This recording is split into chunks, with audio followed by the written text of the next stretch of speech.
அந்த சந்நியாசிக்கு தினமும் காலையில் பூஜைக்கு பால் கொண்டு வந்து கொடுப்பது அந்த பெண்மணியின் வழக்கம். சில சமயம் பால் வந்து சேர நேரமாகிவிடும். அதனால் பால் கிடைக்காமல் பூஜையை தொடங்க வழியின்றி சிரமப்படுவார் சந்நியாசி.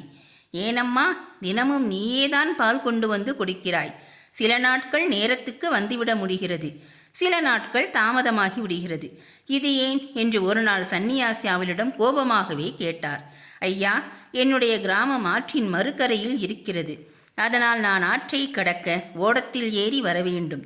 சில சமயம் ஓடம் கிடைப்பதில் தாமதம் ஏற்பட்டுவிடும். அதனால் நான் இங்கே பால் கொண்டு வந்து கொடுப்பதும் தாமதமாகிவிடும் என்றாள் அந்த பெண்மணி. உடனே சந்நியாசி அவளிடம், அப்படியா, நீ ஸ்ரீ கிருஷ்ணனின் பூஜைக்காகத்தானே பாலை கொண்டு வந்து தருகிறாய்? ஓடத்துக்காக ஏன் காத்திருக்க வேண்டும்?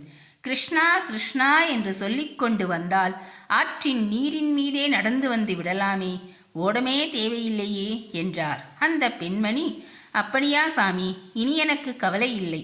நீங்கள் சொன்னபடியே செய்துவிடுகிறேன். கிருஷ்ணர் எனக்கு துணை இருப்பார் என்று சொல்லிவிட்டு போய்விட்டாள்.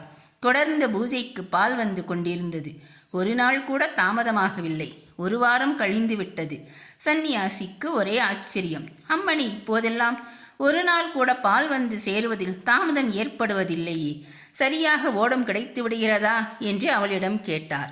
அவள் சிரித்துக்கொண்டே, ஓடம் எதற்கு சாமி, நீங்கள்தான் கிருஷ்ணன் உதவி செய்வார் என்று கூறி ஒரு வழியை சொல்லிக் கொடுத்தீர்களே, கிருஷ்ணன் பெயரை சொல்லிக்கொண்டே ஆற்றின் மீது நடந்து வந்து விடுகிறேன் என்றான். சந்நியாசி பிரமித்து போனார். இப்படி ஒரு பக்தியா? அதனால் இப்படி ஒரு சாதனையா? நம்பவே முடியவில்லையே என்று எண்ணினார். அடுத்த நாள் அவள் வந்து சேருவதற்கு முன்பே விடியற்காலையில் எழுந்து நீராடி நதிக்கரைக்கு போய் புதர் மறைவில் நின்று கவனித்தார். தம் பால் குடத்தை தலையில் வைத்தபடி கிருஷ்ணா கிருஷ்ணா என்று சொல்லியபடி ஆற்றின் நீர்ப்பரப்பில் நிதானமாக நடந்து வந்து கொண்டிருந்தாள். ஆற்றங்கரையில் சந்நியாசியை பார்த்ததும் பிரமித்து போனாள். எதற்காக இங்கே வந்தாய் சாமி என்று ஆச்சரியத்துடன் கேட்டாள். நான் இத்தனை ஆண்டுகளாக வைராக்கியத்துடன் இருந்து சாதிக்க முடியாததை நீ ஒரே வாரத்தில் சாதித்து முடித்து விட்டாயம்மா, உன் பக்திக்கு தலை வணங்குகிறேன் என்று அவளுடைய காலில் விழுந்தார் சந்நியாசி.